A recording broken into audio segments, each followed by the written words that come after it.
Excellent. Well, hello, it's November, believe it or not. And we are incredibly excited for this JTEEN webinar today. I'm not going to spend a whole lot of time talking because I have at least 12 or 13 people who I want to give the floor to.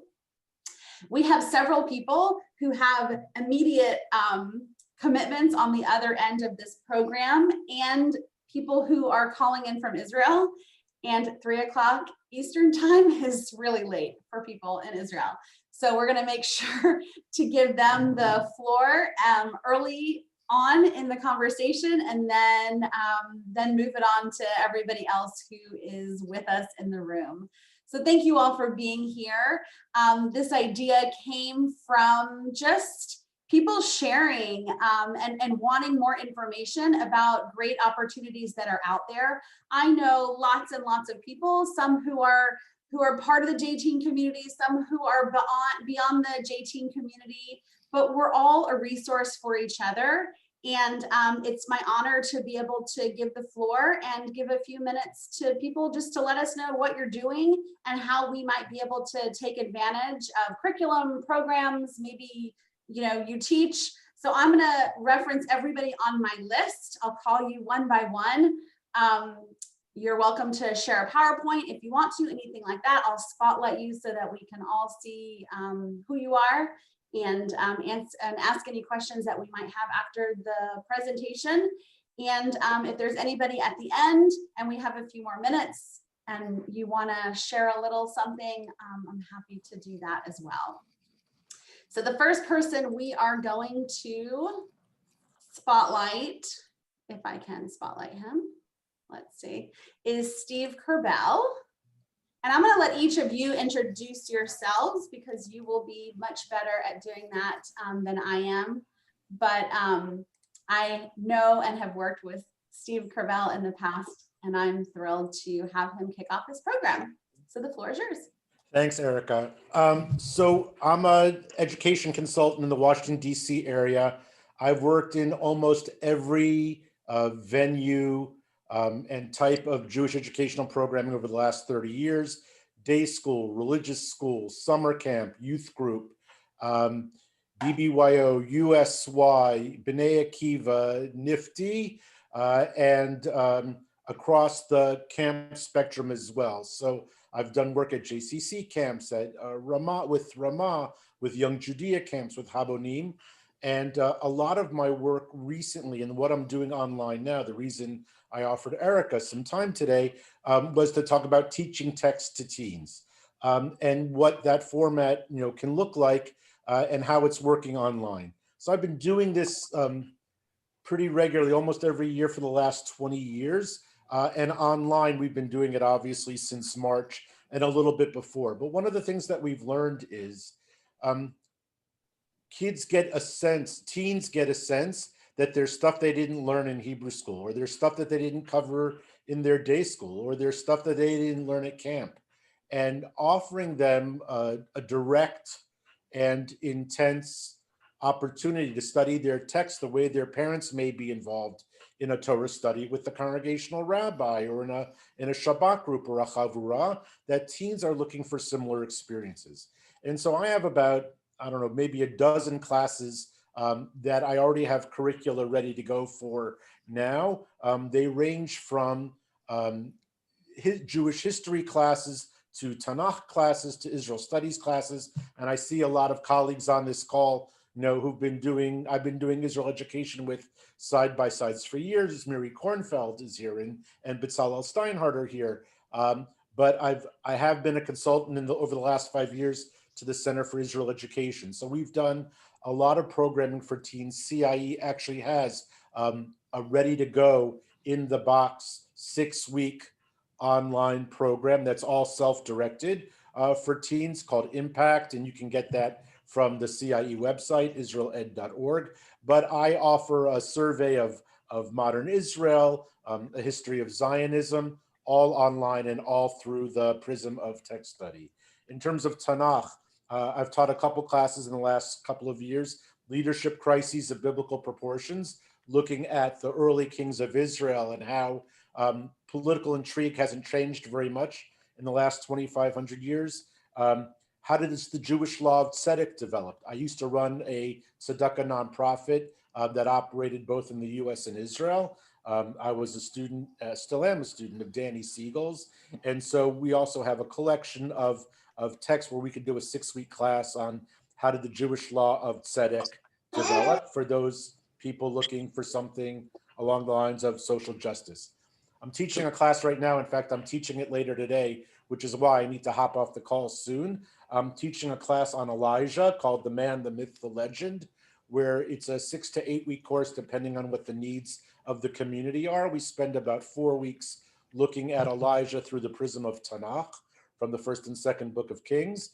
And then we look at how rabbinic tradition changed the treatment of Elijah, who we believe, we invoke him on Saturday night at Havdalah. We save a seat for him at our Passover Seders and at every Brit Milah. And how did he get to be the character he is? And then we do a short, like 1 to 2 week survey of short stories of the last 150 years to show how Elijah's legend has developed. We do a Steve, great. I'm going to give you a 45-second warning. Perfect. All right. So the last thing that I want to offer you is something not for your teens, but for the adults in your community. For the last 25 years, I've been doing Israeli wine tastings, and we figured out a way this spring to move them online, do them virtually and distance, but with actual wine. So we curate either 6 or 12 bottles of wine. We ship it directly to the homes of the participants. And then over either 3 or 6 evenings, we talk about a white and a red wine and about the history of winemaking in Israel and the wines and the winemakers. So we have great stories. I'm just finishing 2 up, one for the Jewish Federation in West Palm Beach and one for a Reformed congregation in Westfield, New Jersey. But that part is growing, and it's a great way to engage your parents in a very non-threatening way to open the conversation about Israel by talking about the wine. So in those places where having those Israel conversations has been difficult, we find the wine makes it an approachable conversation. Thanks, Erica. Thank you, Steve. Before you sign off, in the chat, please put the way that people can reach out to you in case anybody would like to get some more information about the programs and opportunities you have shared. And you'll collect those and send them to us? Yeah, I already have it, but for people who are on here, they can get it right now in this exact moment. Great. Perfect. Thank you so much. Sure. All right. We are now going to move on to Drora.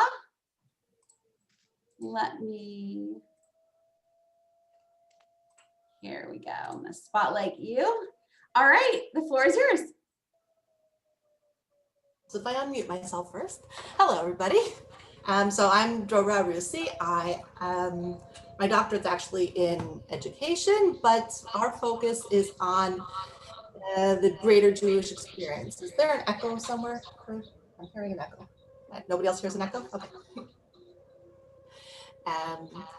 What does it mean, the greater Jewish experience? We're part of the American Sephardi Federation, and our goal is to bring the full Jewish experience, not just the Ashkenazi Jewish experience that I think as North American Jews, we all have a focus, but make sure that all of our communities know all of our community. So let me, to that end, particularly for teens, I have, yeah, there is lots of echo. Somebody wrote that in the that. Are you logged on another computer also? There's someone who's listed as an iPhone. I can't mute it for some reason. It's not allowing me to mute. If you are shown as the iPhone, if you could mute yourself or sign back in, that would be great. Okay, sorry about that. Let's see if that, is it better now? No. Maybe we should go to somebody else, see if I log off and come back in. You want to do that? Okay. Perfect. All right, did I see Neely on the call? You did. Oh, I have an echo too.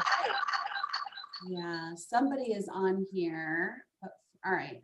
I'm gonna kick you out, the iPhone person. Sorry, come back. Is that better? Yes. All right, Haley, Okay. go for it. Well, did she, because I'm happy to turn it back to her if she wants to finish. Is Dra, Oh yeah, she's back. All right, so so let her finish. I don't need to steal the floor too soon. we'll come back to you. Sounds good. All right, Drora, I think you're back on.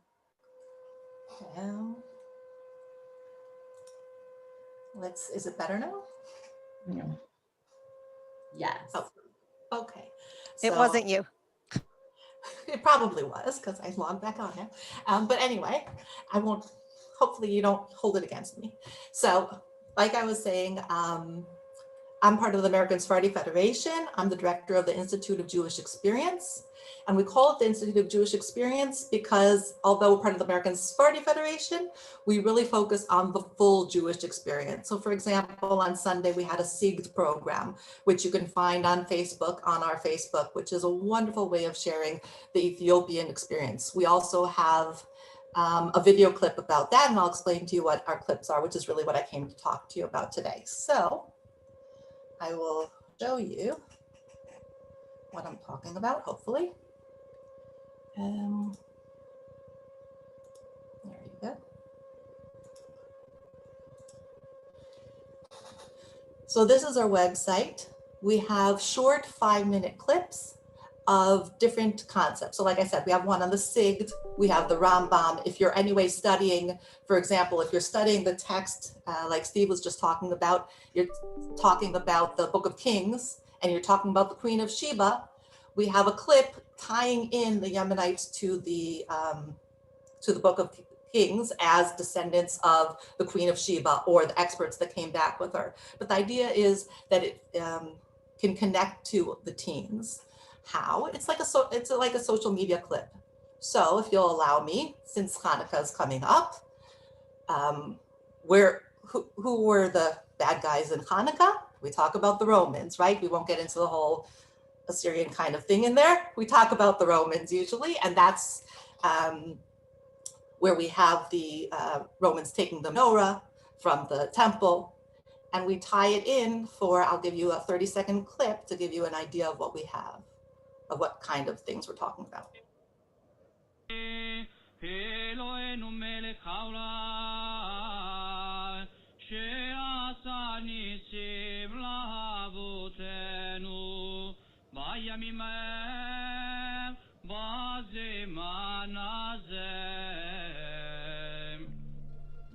Remember the story of Hanukkah? The one where the Maccabees fought the powers that were Hellenizing their temple? Yeah, that one. Well, after the Maccabees were able to save the temple, they made a treaty with Rome. Not yet the empire we know, but an influential power nonetheless. As it lays out in the book of Maccabees 1, chapter 8. Thus, on these terms, the Romans make a treaty with the Jewish people. It is even said there were Jews who settled in Rome after that, way back in the 2nd century BCE.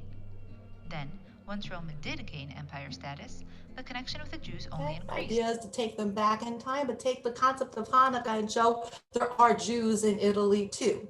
There are Bnei Roma, as they're called, and it ties in today's Jewry and today's customs into the past. Right after that is Purim, and where did Purim happen? In Persia. And so we have a little, nothing. Well, sort of. Let me explain, starting with Darius, or Daryavish, the king who threw Daniel into the lion's den, like we read in the book of Daniel. But don't worry, King Koresh had a different approach and let the Jews go back to their homeland. We read about him allowing Jews to return to Eretz Israel and to rebuild the Beit HaMikdash in the book of Ezra. Actually, we read about it elsewhere too. You see, King Koresh was quite proud of his generosity. They found a clay cylinder inscribed with his name. So that was just to give you a kind of idea of what types of things. You see, it's light. It should be a little more fun. It should be a little more social media. And as I showed you, we have a whole library of clips. They're not even all here. Some of them are on our YouTube channel, and some of them we're still opening. Each one also has a background for you as the educator, and also an idea of how to move further with it. One of them, when you go into the Yemenites, for example, you can always go to the Diarna site and have them do a project on the Jews in Yemen. And you can zoom in on Yemen and you can find all the Jewish sites on the Diarna site, which is our sister organization. You can see all the different types of sites that there were in Yemen. And it's a great project for the students to do, to tie it in. You're doing the Book of Kings, you're tying it into the whole concept here. You're talking about Purim, you're tying it into Iran, which I'm not going to go into now because we don't have that much time, but I'm sure you can find Iran on the map afterwards. And those are the kinds of things that it's a fun, light, one-time thing, not taking away from your major curriculum, but giving you kind of a way to insert the greater Jewish experience into it. Just to throw it out there as well, we also have constant programming for adults that maybe also be interested for teens. Another thing that we do is customize tours. So we've already done tours of Egypt, virtual tours, obviously, of Egypt, Iran, Yemen, a few others. I can share them with you if you'd like, but the concept is that we're more than happy to share them, to customize them for you, or to send you copies of what we have already, which are more for adults at this point, but we have the programs for the teens as well there. And hoping that this is helpful. Thank you. Drora, if you could also please in the chat, go ahead and put your contact information, website, everything that could be helpful for people to reach back out to you. And we appreciate you sharing a bit about your organization and resources. And thank you for doing this tonight. You're welcome. All right, Neely, you are up. Hi. Hi, everyone. So my name is Neely Auerbach. I am the Director of Admissions and Partnerships at the Lichtenstein Center for Jewish Education. We are part of Bar Ilan University and offer all different kinds of curricular resources and support to Jewish educators in a variety of different forums, also professional development opportunities and things like that. In terms of curricular options, the first thing I wanted to make sure that everybody knows about is our website. A lot of people do know it, but not everyone. So it's lichtenstein.org. And we put there a lot of different kinds of free resources for Jewish educators, particularly relating to curriculum. So I'm going to just share my screen for a second, but I lost that window. Hang on one second while I pull it up. I'll share my screen. So one of the newer resources that we've been putting up on our website is also Parsha discussions. If you go to the main page of our website at lichtenstein.org and you kind of scroll down, you'll see here meaningful Parsha discussions. And so this is just a great resource if you're looking for something to focus on Parshat Shavua. We have short discussion questions. It can be great for you to share with families. You can use it in your classrooms. Also for older children, also for younger children, you can go in and basically click on the Parsha and it'll guide you with like a particular aspect of the text and some guiding questions that you can kind of use to focus a conversation around the Parsha. So that's just something short, small, and easy in terms of Parshat Shavua that can be a great resource. Lots of other different resources that are on our website. I encourage you to take a look through. For the purpose of tonight, the other things that I wanted to kind of draw attention to, the Lichtenstein Center has a really large array of blended digital curricula, which can be implemented easily in a variety of different classroom structures, whether you are, I'm going to stop the share a second, I'll go back in a sec, but whether you are face-to-face or you're teaching virtually, this is kind of our expertise. Lichtenstein Center launched Lichtenstein Virtual Jewish Academy back in 2014, after a lot of years of online education experimentation and work with synagogues and schools around the country. And our blended curricula, which have been, I would say, really successful in a lot of audiences, but especially in the supplementary school world, offer a lot of flexibility.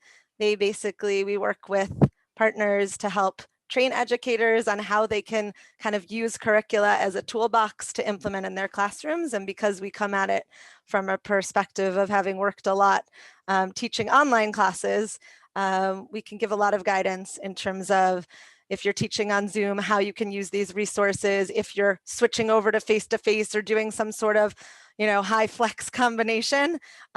We have a lot of ways that that can be implemented.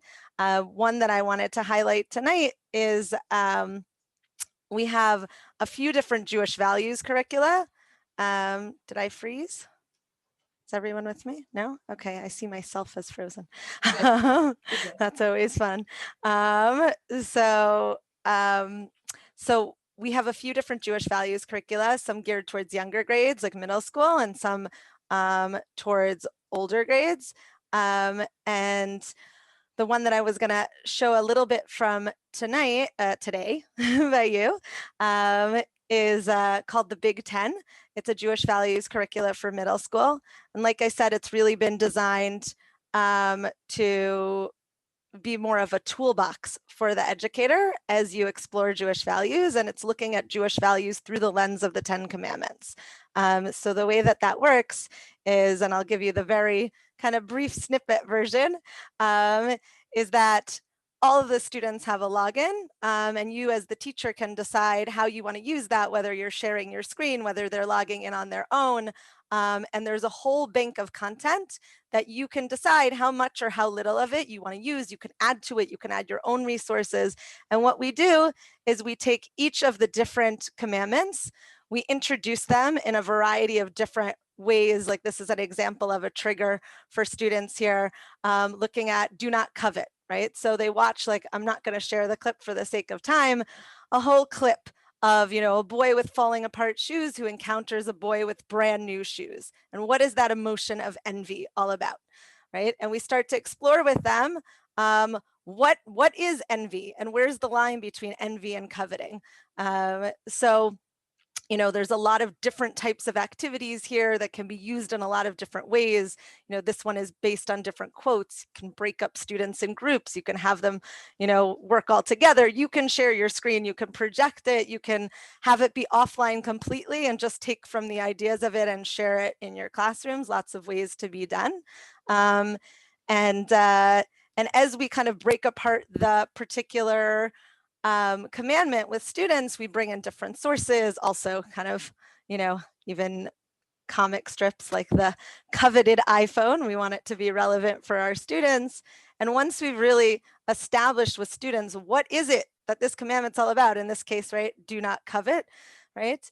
And we say, well, if I'm not coveting, what am I actually doing? What's the value that sits behind that? And so in this particular case, we ask them that question, you explore it in your classroom, and then we posit one possible value, in this case, gratitude. And then I'm going to go back for a second just so you can see. Again, if anybody's interested, happy to give the more in-depth version. But if you kind of go back, you can see that there's a whole bank of different activities then. All of these are based on the value of gratitude. You can have different students do some, different students do all. Here's an example of one activity looking at guided imagery based on gratitude, right? So, first of all, what is a guided imagery? They watch a little video clip on that. They read a guided imagery, and then we ask them to create their own guided imagery. Again, can be done digitally. It's ready to go. Doesn't require the teacher to reinvent the wheel. At the same time, as with kind of all of our blended curricula, our goal is for it to be blended with teachers. And that means that it shouldn't be kind of like a, boxed in feeling for an educator. Rather, it should be a resource that teachers can use, add to, expand on, use the parts that work for them. So we have now about a dozen different blended curricula available, in addition to over 30 different online courses that we work with different partners on. And the other opportunity I would just say is that if people aren't getting emails and things from us. We put a lot of different free lesson plans and links and resources out for Jewish educators there that also include directions to various different curricular options. So I'm happy to answer questions. People can feel free to reach out. Love to, connect with all of you. It's really exciting. Thank you, Neely. And put your information in I'm going to do that as well. And please feel free to reach out for more information, or if you want a non-rushed presentation of all the great stuff. All right, Bezalel. Shalom, everybody. Hi, my name is Bezalel. I'm originally from England, as you can tell by the accent. I've got to get that one out the way. Chodesh Tov to everybody as well. Chodesh Kislev Tov. I'm a tour guide by profession, Jewish educator for the last 20 odd years. I work with Rama Israel. I'm going to share my screen and describe to you what I want to do with this. So hopefully you are seeing what I am. I'm assuming that's the case. So as I said, I work with Rama Israel. I'm the director of Rama Israel Institute. I'm going to talk to you about virtual tours and other curriculum you can use. I'm going to try and get a lot done. I know I speak fast. It comes from being a tour guide and wanting to get as much as I can across in the short amount of time that I have these 7 minutes of attention of my students, but we'll try and slow it down a little bit. So as you guys are probably aware, in Israel, things have been pretty bad. They started off, okay, then they got really bad really quickly. Let's use this. This is always where is it? There you go. The laser pointer always works. And about a month and a half ago, it got really, really bad. Now we're down to what we were when we thought things were bad.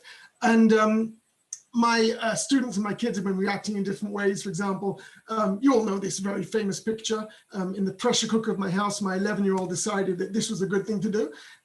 This was last week.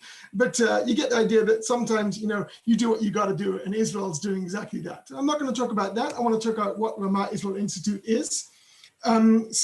By the way, this is the picture I took in one of my groups. I love the fact that the camel's the only one not looking at a phone. This is the challenge when you guide in Israel. But the JTS, I assume most of you know, and one of the sections is the National Rama Commission. I assume most of you have heard of the camps in North America. You may not have heard of Rama Israel, which is what I'm connected to. And Rama Israel has 4 different departments. The high school you may have heard of, the summer program, the seminar, the day camp, and my department that I direct, the short-term program, Rama Israel Institute. And we have had in the past 3 departments. We now have 4. I'll tell you about right now. Used to be school trips, which is 8th grade, 10th grade, 12th grade, all coming to Israel for 2 weeks or more. The usual trips I'm sure you can see in the background that you know of well. The Jewish world going to various destinations, as you can see, Poland, Prague, Morocco, and so on and so forth. Adult trips, bar bat mitzvah, synagogue trips, and family trips. And as of February, March, we have department number 4, the virtual tours. That did not exist before, which is pretty much everything, or anything that we wanted to do is now crushed into this idea of virtual tours. And pretty much everything you see on the screen, we've been doing virtual tours. Me and my colleagues have been taking people, these groups, these 8th graders or 10th graders or bar bat mitzvah Poland, you name it, we've been doing virtual tours, and that's what people want. And we are hoping it will continue after this goes down, but we don't know. This was once what I used to do. That's me guiding in all these places. And maybe I just want to feel good about myself by showing you these, but that's Morocco, that's Prague, that's Poland, that's Masada. Some of you know this. But that has all disappeared and it all becomes virtual tours. So what is the virtual tours? Let's go through it a little bit. From my point of view, and we are hopefully getting better and better at this as time goes by.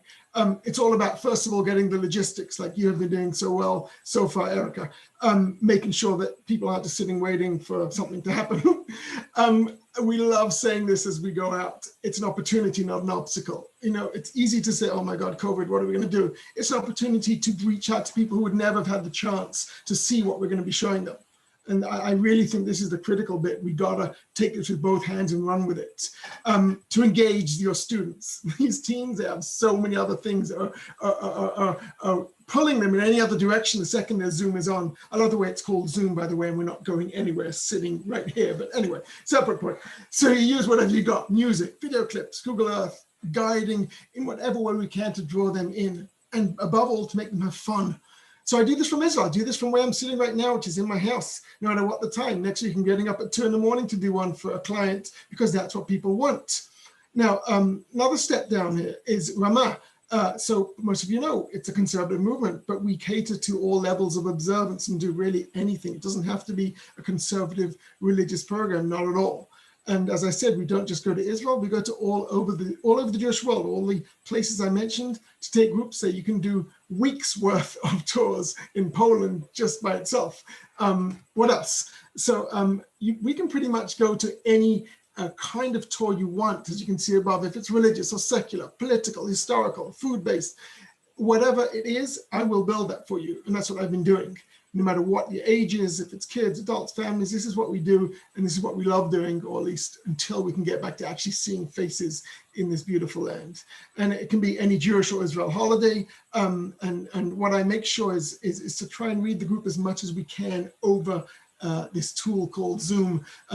They are going to have questions, and you got to allow for that. And you got to also end with a message of what are we exactly taking with us. So 30 more seconds. 30 seconds. We're going to skip a clip, and then we're going to skip another clip, and we're going to skip a third clip, all of which I was going to show you, because these are all things that we do on these Zoom calls. And I'll simply say, B'shana haba b'Yerushalayim, b'shana hazot b'Zoom. That's what I've been saying to these are all pictures I took, meaning that, we would love you to come and we'd love you to be with us here, but practically we're going to be doing this online. And if you want to be in touch with me, this is my information. I'll put it on the line. This is my view from my office. I'm blessed to work with betzalel@ramad.co.il, and b'hatzlacha l'kulam. Thank you. Thank you so much. There, stop sharing. All right. We appreciate it. All right, Lisa Mickley, you are officially up. Hi, everybody. I will do my best to speak quickly also. Thank you, Betzalel, for leading me in that. I work with VHS Learning, a provider also of online learning, but I wanted to talk about a different option, a different opportunity that we have created for you. When I have spoken to this group before, I've always talked about our courses or modules, and recently we have focused on single lessons. I spent 30 years in the classroom before I came to do curricular work or teacher support. And I have learned that, or I certainly learned even when I was in the classroom, that often we would have a need for a day or an hour on a particular topic. Sometimes my classes were hijacked. Has that ever happened to you? By my students' questions, which I always enjoyed, but found complicated and found myself unprepared for. So often I would say, let's take that question and we will deal with it on our special Friday of the month. And that was the time that we handled that question. So what I'm suggesting to you is that our courses can be broken down into individual lessons. I'm going to share my screen with you and just give you a taste of, my plan was 3, but we'll see if we get to more than 2. The first one is a PDF that I made for this group from our Musar course. The PDF basically takes one lesson from a course. So if Hakarat HaTov, if thinking about being grateful is something that would be useful to you, either because it's a goal of yours or because one of your students brings it up, or because it's something important for us all to think about at this time, which is so challenging, we have a one lesson activity on that topic. I took it from a full course in Musar called Practical Ethics for Living a Meaningful Life. And that course is written for 15 weeks with 5 hours of student work a week. But this is just one lesson. And you could do a lesson on chesed, or you could do a lesson on shmirat halashon, guarding your tongue, or you could do a lesson on emunah, on belief. There could be many, many other kinds of lessons which we could pull out for you. This one is on gratitude, and just sort of showing you how I took it out, made it into a PDF.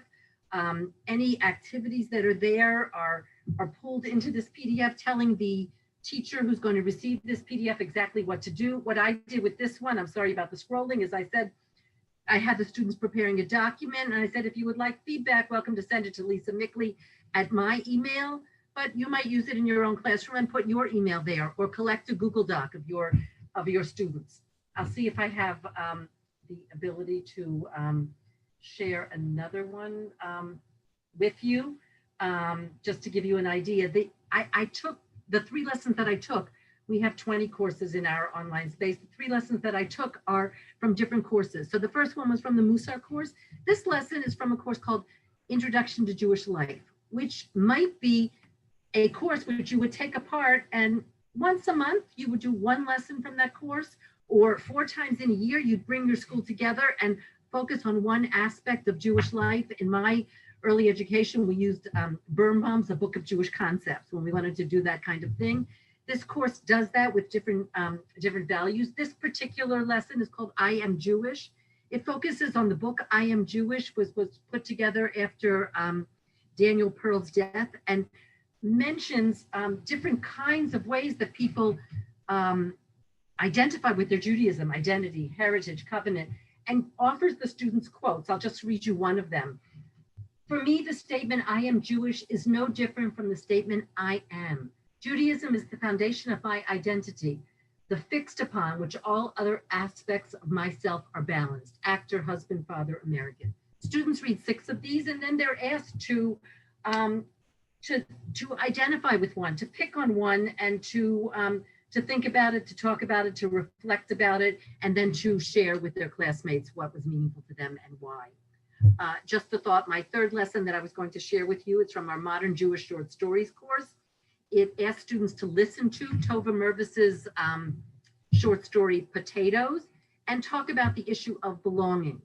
Every Jewish program, teen program, Jewish school, at some point deals with belonging, deals with Jewish identity. So you might take a day and have your whole school listen to this short story and have this discussion in some kind of interesting way in your school. If you'd like to talk about single lessons, pulling lessons out of our courses, I will share a link with you in the chat of where you can see our courses, and be happy to respond with this PDF that I shared with you, or ideas for how you could use other PDFs in your work. I hope I stuck to my time. Thank you very much, and I wish everybody good health at this very, very challenging time. You did perfectly. You were exactly in your time. Thank you. If I can get you to unshare your screen. Yes, we're going to do that right now. Okay, and then Batsheva, you are up next. Hi, everybody. I'm Batsheva Frankel, and I'm a veteran teacher of 25 years, mostly middle school and high school, in a variety of milieus and all denominations. And I have an education consulting company called New Lens Ed. And in fact, I've worked with a few people that are here already. I give workshops for teachers, and I do coaching and give courses for teachers, and I'm doing everything online now. But I also have some special things that I want to share with you about what I can do for kids. So let me just get to that. Okay, so I just wanted to share a few things with you. I have sort of 3 programs that I'm offering up if anybody is interested. So the first one is all about Jewish themed podcasts. So some of you may know that I have a very popular podcast called Overthrowing Education. And in addition to that, I've also been coaching people on how to start a podcast, so including a teen. So I wanted to offer that up as a multi-session program where students would pick a Jewish theme or question or explore an idea or text, something that they want to think about or create an entire show around. And then I would teach them how to create a podcast around whatever that choice is. And I would teach them every step of the way. So they're not only going to learn all about the technical things on how to create a podcast, but they would also be able to really dig into the Jewish aspect of it and teach them how to convey it, who to market it, all the technical stuff, as well as all of the Jewish learning stuff. And so I think that that's a great way for students to really show their voice, to be able to share their voice. So the second program is a Jewish improv Zoom style. So I also teach, I'm a drama major from NYU. I've been teaching improvisation for years. I taught Jewish improvisation at Shelhavet High School. I've had a improvisation troupe for a couple years at a non-Jewish high school. So my idea was either one of two things. One could be a one session of just an improv games. If you want to do a social session, that's something different where, you know, it's a virtual kind of fun experience for everybody because we could all use a laugh. But the other thing is, if students are interested, is to create a multi-session course that creates a virtual improv group that culminates in a performance. So what's the difference between Jewish improv and just regular improv? Everything is geared around Jewish ideas and topics or holidays. And it's actually really fun. It's challenging and students really love it. So that's the second program. The third program is creating Jewish games. I myself, you can see two of my games here that I've created, Feed Your Wolves and Chip In. And one of the things that I actually teach teachers how to teach their students how to create deeper learning games. In fact, I'm getting ready to teach a session for 250 teachers in China on how to do this. So, but this is something where we as the students would get to explore something really interesting, a Jewish topic or idea, same situation. And then they will learn how to create a deeper learning game. And a deeper learning game, fully every single piece of it, every single part of it, the playing of it of itself expresses whatever that topic or idea is. So they can really have like big philosophical things like Feed Your Wolves is all about how good and evil works in this world, and the Yetzer Hara and the Yetzer Tov. So, you know, it could be something like that. And then because it's virtual, you know, they would create these tactile games, but students could also create online video games. So I've helped my son, who's a 3D video game developer, create a video game where I help him with the content and he does all the coding work. So I can also help students with that of how to do it if they're really into 3D game programming and or even 2D game programming online. And that is, I wanted to do it quickly, so I did. And so you can reach me. My website is newlensed.com. You can reach me at batsheva@newlensed.com, and I will put all of this in the chat box. And want to tell you all to listen to my podcast called Overthrowing Education. It's a lot of fun. I do commercial parodies. I have all my guests play a game show. So just like education, fun and engaging and hopefully inspiring. That's it. Thank you. Perfect. All right, next up, we have Bagels and Lox Studio. Hello, we are Bagels and Lox. Can people hear us? Yes. Excellent. Okay, so I'm Michael, this is Esther, and we are Bagels and Lox Studios. A little over 2 years ago, we opened up an escape room in the city of Tzfat, and it was great. Until it wasn't great anymore because there was a pandemic, and so we had to close our doors. At which point, like a lot of people, we had to pivot, and thus was created Bagels and Lox, which is a series of online Jewish and Israel-themed escape rooms. So we have two different tracks that we have created. There's the Israel Quest track, which is all about Israel. We have Challenge 1, which is about Israel overall, great for like Yom HaAtzmaut or a general introduction to different places in Israel. Jerusalem Secret, which is of course about Jerusalem. We have the Kabbalah Code, which is about Tzfat. And then we have our Holiday Quest series. Earlier this year, we released the High Holidays game, High Holidays Unlocked. And just 2 days ago, we released Hanukkah lights in preparation for Hanukkah, and our Purim game is already well underway, and so we're moving forward. Three unique qualities about our Bagels and Lox Studios games. First of all, while they're a lot of fun, they're also educational. You learn something by playing our games. Secondly, it works for groups of all sizes, whether you're a small group, one person, 2 people, or all the way up to, as we say on the website, 999 people, you can do a game all together.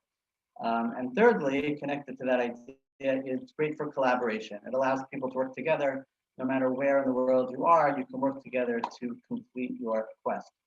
All of the quests are structured basically the same way. There are 10 stations in each quest, and you have to complete a unique puzzle or challenge at each station in order to ultimately complete your quest. It could take quite a bit of time. It does not require any background knowledge. So no matter which game you're playing, it's not like you need to know anything about Israel or anything about the high holidays or Hanukkah. No background knowledge is required. For every game, you get a unique backpack of resources in the game that tells you everything you need. It's got all the info you need in order to solve each puzzle. All of our games are available in 3 levels. You can play junior level for the younger players, less experienced. There's our standard game, which works for most groups, and the pro edition for those who have a lot of gaming experience, escape rooms, and so on. If you look at our website, which I'm going to try to share with you very quickly. Here we go. That worked. So if you go to our website, bagelsandlox.com, you'll see that we have our new release out, our Hanukkah game, Hanukkah Lights. If you go further down, you can see all our other games that I mentioned, Challenge 1, Jerusalem Secret, the High Holidays game, and so on. I'm going to take you quickly into a quick demo of our Hanukkah game, so you can get an idea of the type of experience that I'm trying to convey to you, as long as it opens. So here we go. We're just going to quickly begin our quest, and you'll be able to see what it is, but you're going to have to read all the instructions on your own because time is short.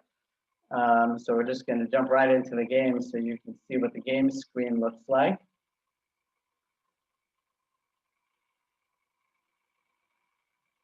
So here on your game screen, you can see on the bottom right, there's a clock which keeps track of your time, how long it's taking you in your quest. On the left side here, you've got a settings button where you can use the sound if it's bothering you or change the settings. There's a button that you can press to get hints for the clue. There's a notepad that allows you to take notes or communicate with other players. Here's your backpack of resources for the game that I described to you earlier. In this game, it gives you information about Hanukkah songs, about car company emblems, brand logos, baby animals, great books, and all of these things come into play at different points of your quest. And this is your communication device where you can put in your answer. And for each clue, you open it up, you get your clue here, and you'll have to read it and solve it, and you're well on your way in your quest. Now, this is for a solo play, but I'm sure a lot of you are interested in how does it work for a group play from that 2 to 999 range. So in our short time remaining, I'm going to turn it over to Esther to explain that. Okay. We've got about 45 seconds. Sorry, Esther. Okay. Group play, we offer 2 different options. For small groups, you can work collaboratively and have up to 4 computers connecting to play the same game together. What most of you are going to be looking at is actually our competition setup, which allows you to form teams and have unlimited number of teams playing in your game with up to 4 connections playing to form each team. So you could have 20 teams of 4, 80 teams of 4, 300 teams of 4. It doesn't matter. You can have as many as you want. They're all playing the game. You, as the game master who orders the game from us, will get a link, and you'll see the screen that you see right now when you open the link. This allows you to set up your game. You would hit submit after you name your teams, you name your game, make sure that you're playing the right game. And this is your login screen. You'll be sending that link out to everybody. Everybody then logs into their team and goes to their breakout rooms for their team and plays the game. Each player logs in individually. The list of names of the players will show up there as they all log in. Everybody begins at the same time. They want to see where they're holding in the competition, they can go to the leaderboard. Team number 4 is, well, right now it's waiting, but you see what clue it's on and how much time is on their clock. Time varies because somebody might take a break. The other way time varies is you take a hint in the middle of the game, you will get a time penalty. So this discourages people from just running through the game with all the hints. And because they'll finish their like 3 hours on their clock, even though they'll have finished within 20 minutes. So we prefer that they actually solve the puzzles themselves and have a lot of fun. So anything else out? There's no time. I think that's it for now, but we try to be really available, answer all your questions. We're available on WhatsApp, Facebook, email, whatever. You can always be in touch with me. Probably a bunch of you have already gotten emails from me, so we'll continue that. Awesome. Thank you both so much. I know I have played one of their games and they're really good and a lot of fun. So definitely look it up and reach out to the information they share in the chat so that you can get more information as well. Thank you both. Thank you. All right, Dina, you are up. Hi, everybody. My name is Dina Levy. Thank you for organizing this. It's so interesting hearing what people are doing in this time. I live in Teaneck, New Jersey, and I've been a paper cut artist for over 25 years. I've always done a couple of schools or synagogues or community like paper cutting classes, usually a one-shot deal.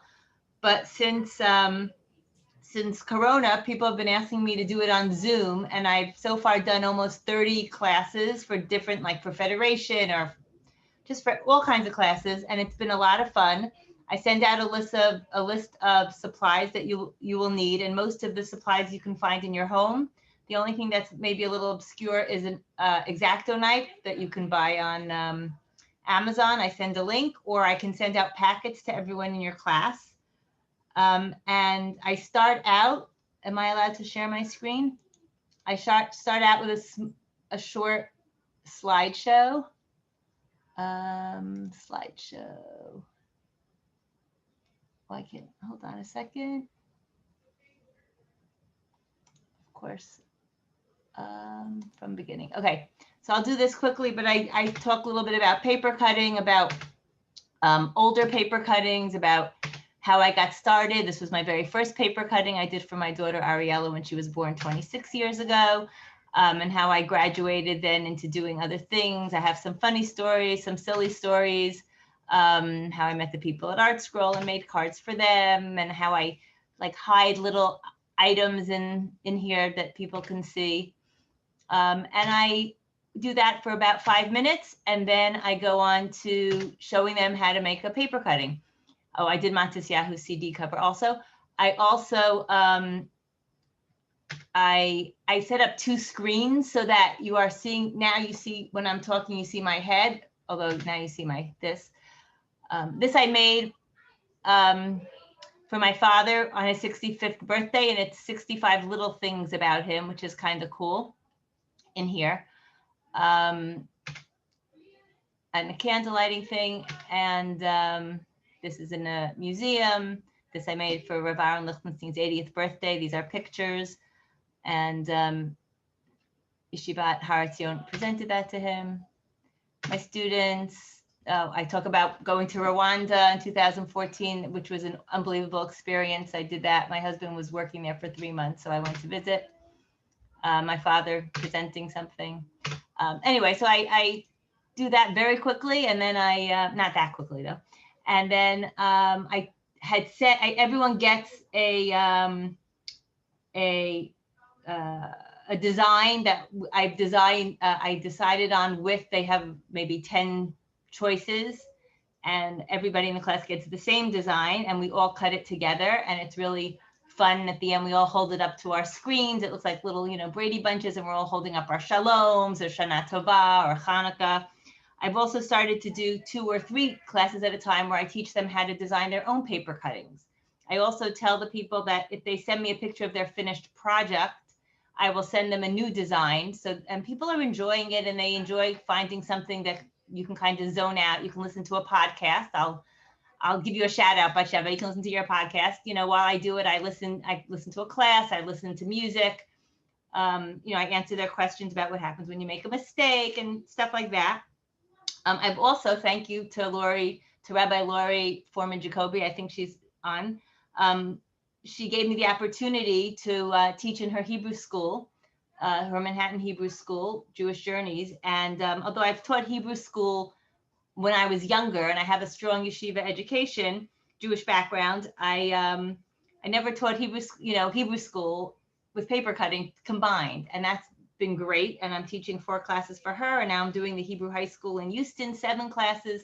So I'm doing for teens, bigger things. I'm going, I'm doing 6th, 7th, and 8th grade this week all day to 2 different schools. So I'm enjoying that. And that's it. I have a website. You can see my artwork. I'm happy to answer any questions. And I don't know if I forgot anything, but I love what I do and I love connecting with people. So when I started doing my paper cuttings, I had to decide, do I want to write shalom and, put it in a gallery and spot, or if I want to meet the people. And I thought it's so much more fun to meet the people, find out they want it in blue and they want their kids' names on it or whatever they want. And so I do everything personalized. Oh, and I also give a little tour of my studio and I talk about different things in my studio when I give my class. So it's a lot of fun. People love it. And that's it. Thank you for having me. Thank you so much. And please make sure to put your information in the chat so that people can reach out to you as well. So I know that we are up against 4 o'clock. I know some people have to run, but if you don't have to run and can give us a little bit more time, I'd love to be able to feature everybody who was able to join us today. So next up is Miri. Hi, everybody. How are you doing? I hope everyone's doing all right, staying safe, staying healthy. That is the most important time. I'm going to share my screen right now and just tell you guys a little bit about Stand With Us and the work we do. I am the Executive Director of High School Affairs. Why won't my screen share? We go. At Stand With Us. And I have been running the high school department here for about 9 years now. Stand With Us is an international Israel education organization. We work with students all around the world. I realize I have the wrong date on here. Please, I apologize. It's for tomorrow as well. I'm doing this presentation. So we work with students and community members all around the world in order to educate them about Israel and in order to inspire them to make a difference for Israel in their communities. I specifically head up our high school department, though we work with students of all ages and communities of all ages all around the world, including middle school. If you are a middle school educator, I am happy to put you in touch with our middle school department. Okay, we're going to go through this very quickly, and I'm going to skip most of these slides because we only have 5 minutes. So the opportunities that we have for high school students, the first opportunity that I think probably most of you guys either know about or have heard about is our Stand With Us High School Internship Program. This is a year-long program for juniors and seniors in high school. And students do need to be nominated for the program, meaning you guys, starting in January, when we open up applications, will be able to nominate students to participate in the program. But what is the program? It is a year-long program for students who love Israel so much in their kishka and they just want to do something about it. This turns that passion into an action. So this teaches them about Israel education. It teaches them about activism. It teaches them about standing up for anti-Semitism, and it helps them make a difference in their current communities right now, in addition to prepares them for what they might face on their future college campuses. It is an international network of students all around North America. We have 2 conferences for them throughout the year, once at the beginning of the school year, once in the middle of the school year. The students have different requirements that they have to complete. They have to start an Israel club at their school. They have to put on a minimum of 4 Israel programs or programs educating about anti-Semitism in their communities. We have continuing education seminars for them once a month throughout the school year. And then of course, we concentrate on leadership and professional development throughout the entire year so that these are the leaders who can become the leaders that we look for on their future college campuses, standing up for Israel, standing up against anti-Semitism, and making a difference for Israel today.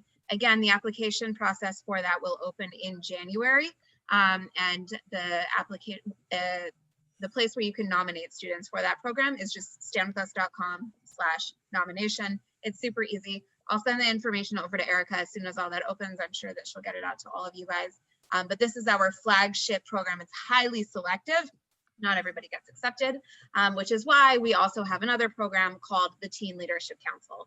This is kind of an internship light type of program for students who want to figure out if Israel education is something that they want to be involved in, or maybe they didn't make it into the internship, or maybe they're too young to be in the internship. It is ongoing for 4 years. We have it regionally. So it is something that happens in one semester only. It's 4 sessions, they're all online. It focuses on Israel education, standing up to anti-Semitism, leadership development, and of course, college prep. It includes a little bit of individual mentorship. It includes program planning. And many of the students who participate in the Teen Leadership Council do end up applying for the Stand With Us High School internship as soon as they complete the program. The place where students can apply for the Teen Leadership Council is just standwithus.com/Teen Leadership Council. Our links are really complicated. And that is where your students can find out more information about that. The application is rolling. So if they sign up right now, they'll make it into the spring semester. If they sign up in spring semester, they'll make it into the following fall semester. The application process is really easy. It's name, date of birth, where do you live, why do you want to be part of this? Mazel tov, you're in the Teen Leadership Council. So it's quite easy, very low barrier for students to be able to get involved. And then of course, the last thing that we work on is just general education, which I don't have a slide about. General education seminars where my staff will work with different educators around the United States and Canada in order to create content that is specifically made for the high school students in their communities. I'm very lucky to have one of my coordinators on this call, unless he had to leave for another call. Adam, are you still here? Oh yeah, he's here. Oh yeah, he's here. This is Adam. He works in the Midwest. So he's my Midwest high school coordinator. And he manages all of our high school work in the Midwest. And Matt is here too. And Matt works with Link, our middle school curriculum. So if anybody wants to talk about middle schools, Matt is your guy. Matt, say hi. Hey everybody. That's Matt. Yay, we love him. Anyways, so that is Stand With Us in a nutshell. Israel education, all things Israel education. If it has to do with Israel, the answer is yes, all opinions are welcome. As long as you believe Israel has a right to exist, you have a place in our hearts and in our umbrella, and we'd love to be able to work with you with high school students and middle school students. Woo! Awesome, you did it. Beautiful. And thank you for sharing, Mary. And now you can go to your other meeting. Goodbye. Bye guys, thank you. After you put stuff in the chat too. Okay, I'll do that. David Fetter, you're up. Hello. Nice to see everybody. It's really great to see some people that I know for a long time and a lot of new faces as well. Those of us who have new COVID faces may not be recognizable, but this is your presentation from COVID Santa Claus. So I'm really happy to have a chance to talk with some people doing some really interesting stuff. What I do a variety of different classes, and I'm working on some publication projects for myself. And one of those I wanted to share with you guys because it works really well as an education program especially for small groups. And this is a bit of a two-sided thing because partly I'm telling you something that I do in various settings in the community, but also the goal is I'm working on a book to create this kind of thing which can be used virtually or can be used in a face-to-face setting. And I'm quite excited that this should be available on the shelf near you. But until then, this is something that I do both in Portland, Oregon, where I'm based, but also in communities around the country via Zoom. So what I work on in this thing that I work on is a Jewish Dungeons and Dragons or Jewish role-playing game that is designed to work with either middle school or high school groups, although it certainly can be adapted in a variety of ways. The nerds have come for us all. There are role-playing games being used at all levels and in all kinds of classroom, with all kinds of classroom goals. And I want to talk about some of those which can be really served by role-playing games and by this project that I'm working on in particular. And so let me share with you for a moment another piece from a PowerPoint. Let's get that right screen for you. And the idea is this. There are a variety of things that you can do by introducing a role-playing game for a small group, or if you are able to develop this as a larger program with kids who can lead the games themselves, that's probably the best application of this. and to be able to do, to choose from 3 different educational goals for this. One of them, and the center circle, is the enrichment kind of program, where you can add to general exposure and general knowledge, and in a larger sense to make Jewish life come off of the page with no no slight intended to text study folks out there, but to be able to use text study in a way that really makes it very active. And that means exposure to a variety of Jewish stories. It means it can be more cultural things, including things like relevance for ritual objects, which work very nicely into the game. And in a larger sense, it's a question about folklore and how folklore works in the Jewish world and how we treat our own folklore, because it's something that we have and that students aren't always exposed so much to. If they are used to basic Bible, or if they're used to even stories from Nach, it doesn't necessarily tell you how they are used in our tradition. And we have a Jewish folklore tradition that is every bit as rich as the Grimm brothers, that is every bit as rich as Mother Goose, with all of the important elements of that. The Wizard of Oz exists now in a much richer way because of musical theater, and certainly all of that can be true far beyond Fiddler on the Roof. The second way that you can approach this is concept questions, and this is a terrific way of looking at Jewish identity questions. It allows you to create a world based in the time period and the subject matter that you might be studying in a more text-focused class. It can be, as I've put down here, my point 3 under concept, a way of talking about behaving, believing, and belonging in what is important in contemporary Jewish world. And then the last point, the widest circle there, the integration circle, means it's really an opportunity to talk about very large concepts. And I don't think I have time to share with you now, but I have a setting that that indicates how you could make a role-playing game around, just for example, the story of Kamsa and Bar Kamsa, which can absolutely be written as an adventure story. This is the story about a party invitation gone wrong, which the sages say is the explanation for why the temple was destroyed, an explanation of Sinat Chinam. And it is not at all a clear, obvious story. There's no A happened and that's why B happened. It's a much deeper story with a lot to dig into, and all of that can be managed through a lens of, in this case, role-playing games, because it's easy to adapt that way. Let me show you a little bit about what I mean. Let me find a couple of slides here. David, you've got about 30 seconds. 30 seconds, gotcha. So the goal is, with Dungeons & Dragons, with any of the role-playing game options, the goal is to, let's just stop the share.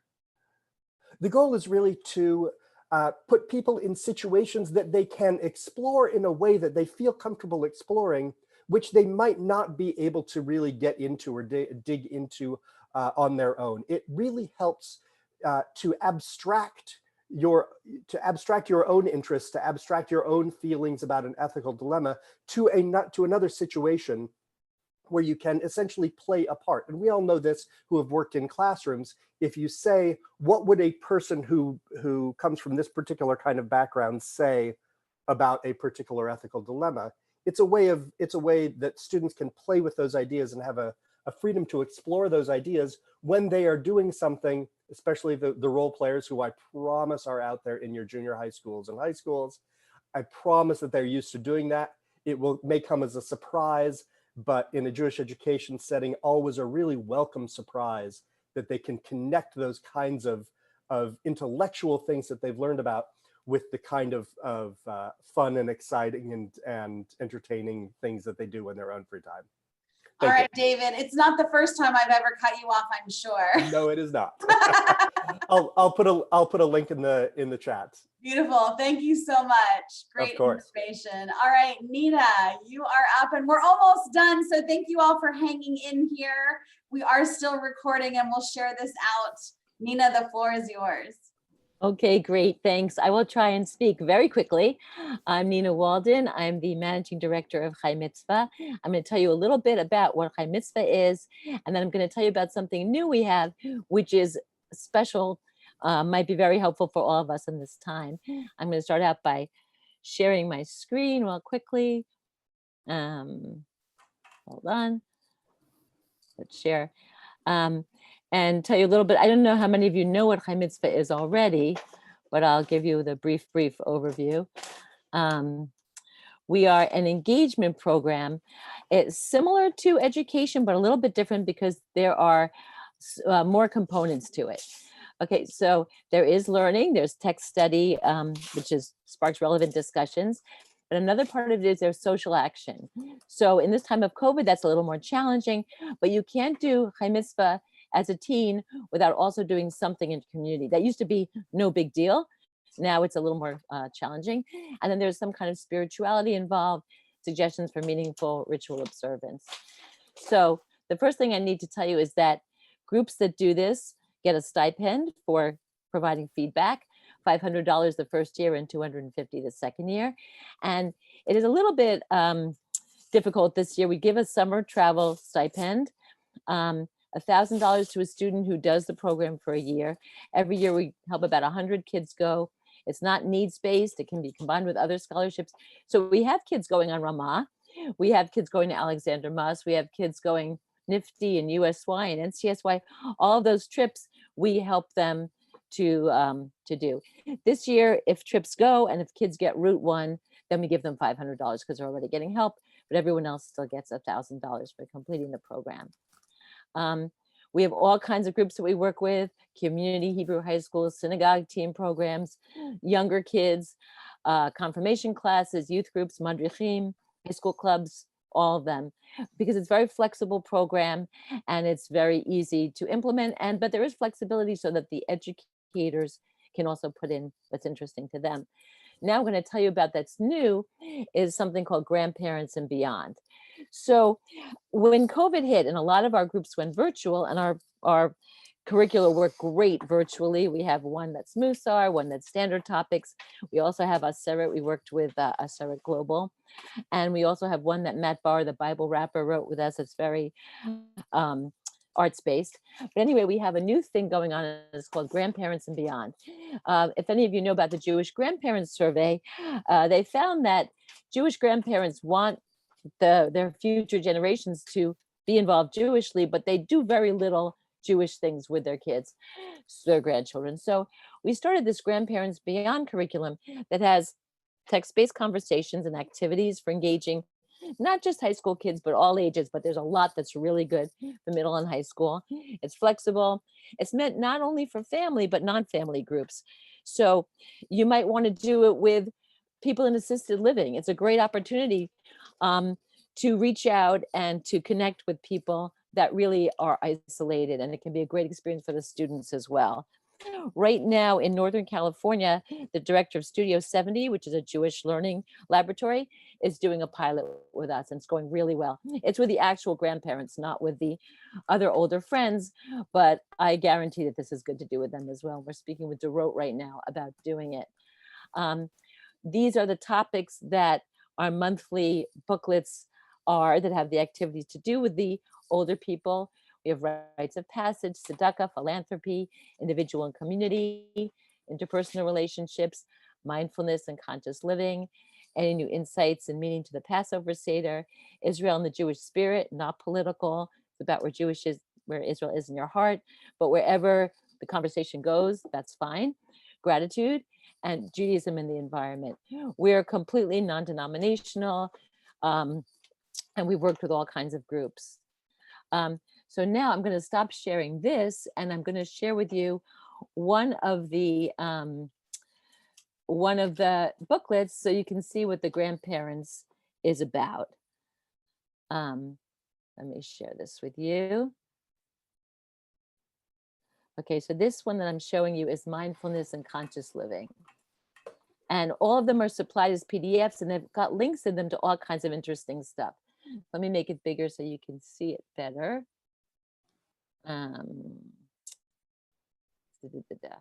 Okay, so we start out talking about how it's not just for grandparents, but for all kinds of people. And you can see how there are different age levels. You'd be, look at the middle school, high school, and adults, or all ages things are interesting. This one is about mindfulness and conscious living. So we always start out with an activity. This is a video, which we have a link to. I'm not going to take time to show it to you because I know we're, really worried about time, but it's about selective attention. And then you look at it and you say, what does it tell you about being aware of small details, being mindful, being in the moment? Then there's a nice story from Mitch Albom's book, Have a Little Faith. And it's about a girl who came home from school and said to her mom, look, I drew a picture, and mom's not looking at her. And finally the kid says, Mom, you're not listening with your eyes. And then we had the conversation for the older people to have with the younger people. And what it comes down to is, how can we become more mindful of the ways we act, speak, and interact with each other? And there's different things you can do. You can retell the story, but it's all kinds of fun activities and interesting activities that can be done both virtually, and if we ever are in person again, you can do that too. We talk about tefillah being a way of being more focused and more mindful. And the young people and the old people write a prayer together. The grandparents and their kids, they talk about, this is like an outline. They can do whatever they want, but if they don't know where to start, God is, and you can think of words like merciful, protective, creative, powerful, or other things. What are you thankful for? What do you hope for the world? What do you hope for your family? What do you hope for yourself? So these are the kinds of activities they do. Then we talk about, and there's always links. So anything we talk about, there's a link to it. You can learn more. But we're looking at the prayer, Brachot HaShachar, and how they correspond to different things that we do in the morning and different ways that God helps us. So they can collaborate using Padlet. We use Cami and Word Cloud and all kinds of things to help them collaborate together. And then they think of 3 actions from here and what they mean to them. And they can do this in a drawing if they ever print it out, or they can do it in Padlet. And then we talk about how we're supposed to be like God. Then there are some lighter activities like this brachot matches is really for younger kids, but it's fun. You click on it and you match brachot. I'm not going to also take time for this because I know that we're in a hurry. And then there's a fun game, shachar charades. So you're going to act out some of these things. You can do that easily on Zoom. Then we talk about Shabbat. It's another tool that helps us be more mindful and conscious. And we talk about Rambam, and again, there's a text. And then you look at the chart and you figure out the 4 themes that Rambam applies to Shabbat, and you fill them in with things that you think fill in these categories. And then there's another fun activity, which comes later, which is making your own Shabbat and what things are important to you. Nina, here is to cut you off. We've got 2.5 more people to go. So final thoughts? All right. Yes. Okay, quick. So there's good text study. There is something you can do. I just have to show you this because it's hilarious. You can make an object speak. Oh, it's not coming up fast enough. Okay. Oh, wait, maybe it is. I'll give you 2 seconds of this because it's really funny. And then, so you can see the kinds of activities these are, and it's a great thing to do as well as our other activities. I will put in a link both to our social action with social distance guide and had to end with that. Looking for the word so anyhow, these are our activities and this is what we have. And I will put in both my contact info and a link to where you can find some of these things. Wonderful. And thank you. All right, Okay. Ruth Malka, you have 1 minute. After After Ruth. Nina stops. Yeah, hi everybody. This is all I need. I need 1 minute. Thank you so much.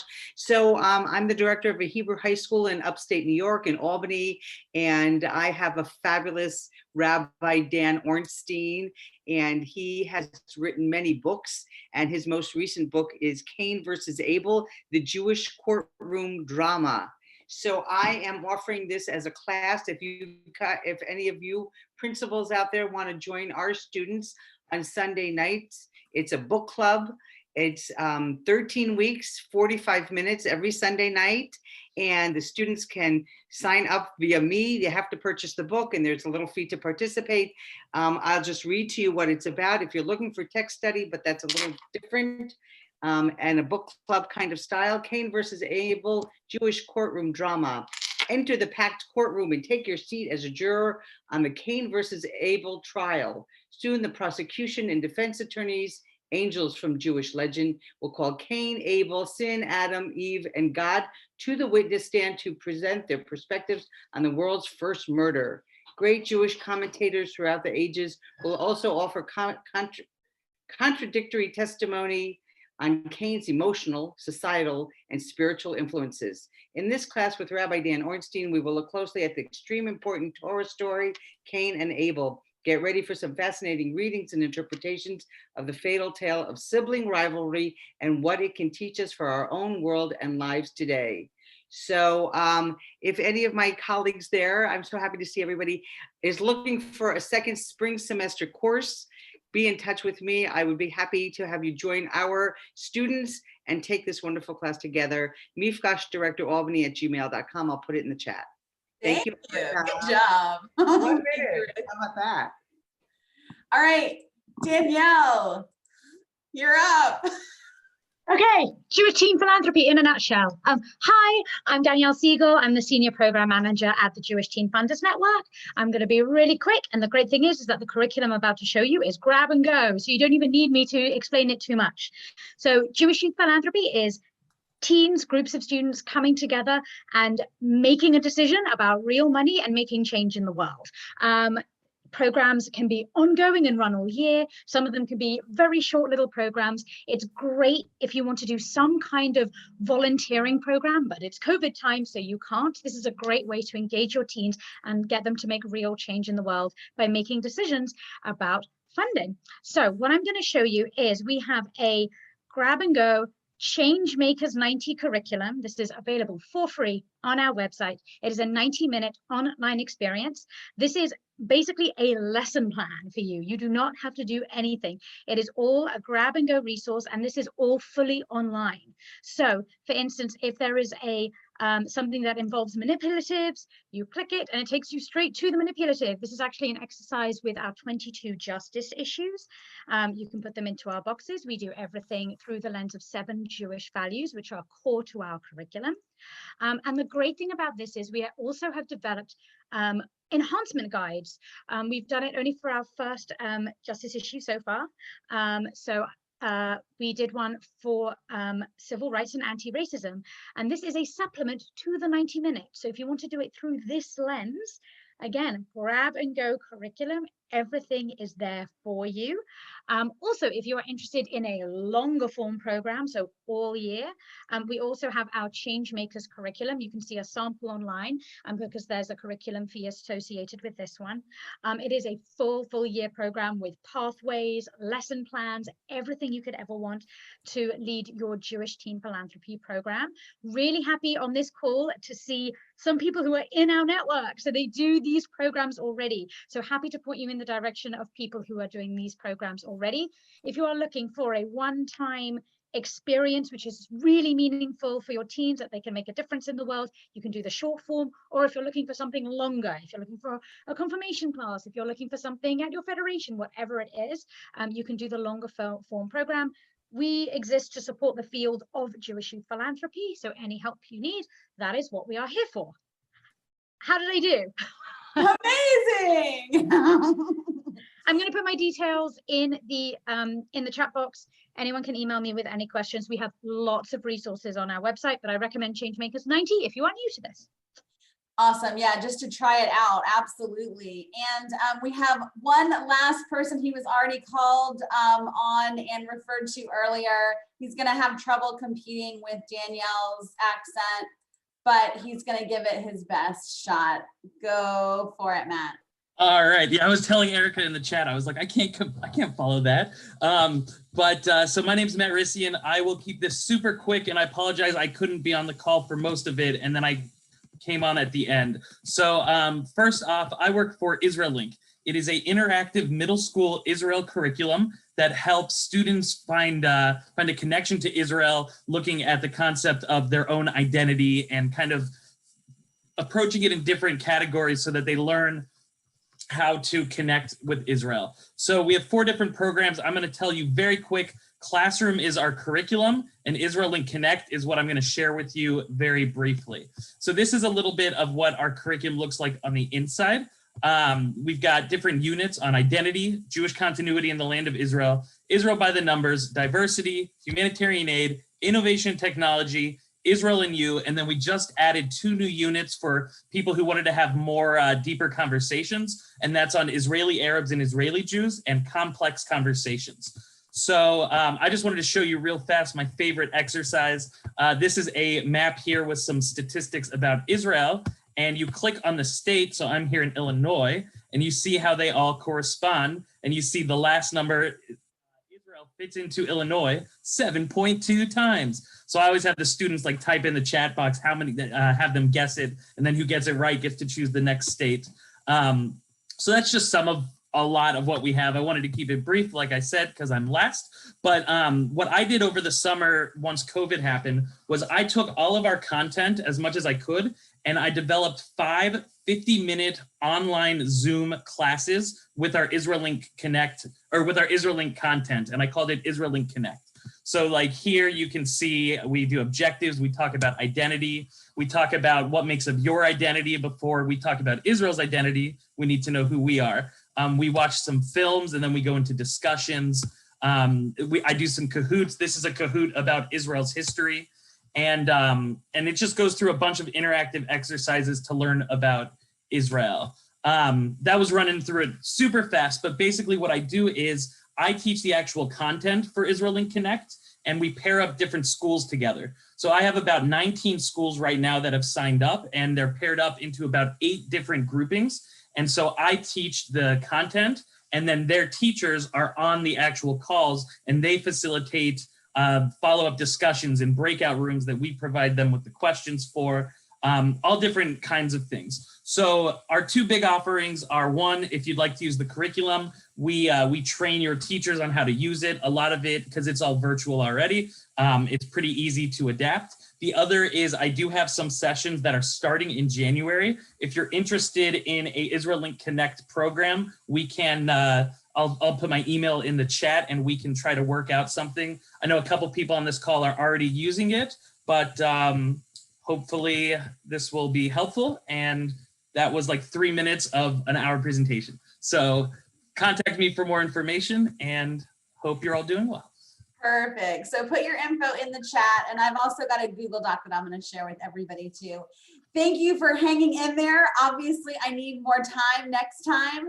I hope that this was worthwhile and helpful, and I think we should probably do this again in the spring or closer to summer as people are starting to prepare for summer and fall. Thank you all for joining us today. Happy Hanukkah and Thanksgiving if you're in the US.